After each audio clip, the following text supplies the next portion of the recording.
কোনছে আপনারা কি চা খাবেন? চা কি আপনি খাবেন বলছে? আপনাকে জায়গা বাসা নাই। আমার এ নিয়ে আপনি থাকুন লাগবো। এই আমার জরাই রাখুন লাগবো। আপনাকে জায়গা বাসা নাই। কত জায়গা পড়ে রয়েছে। তোর মায়ও থাকবো আমার এই চূড়ার মধ্যে, তোরাও থাকবি গলার মধ্যে, বুকের মধ্যে। এটা কি হয়? আমি একটু চা খাইছি, আমি একটু চাটা খাইবে দিই শান্তি মতো।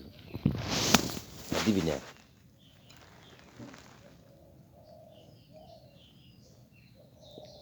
চাটা একটু শান্তি মতো খাইবে দিই। চাটা মজা হয়েছে। এই দেখ হাসা না মিশছে। খাবি একটু চা? কনে পাও দিয়ে রাখছে, কনে মুখ দিয়ে রাখছে। কেমনে কি করবো না করবো আমি তো মাথা মাথা কিছু বুঝি না। অবশ্য দেহেও তুই দেখবি, ওই দেখ ওই দেখ। সবাই রে টাটা দে, সবাই রে টাটা দিয়ে দে। সবাই কন কি লাইক শেয়ার করেন আর কমেন্ট করে জানায়েন কেরা কোন থেকে দেখবার লাইছেন। হ্যাঁ কই দে কই দে। ভালো থাকেন সবাই।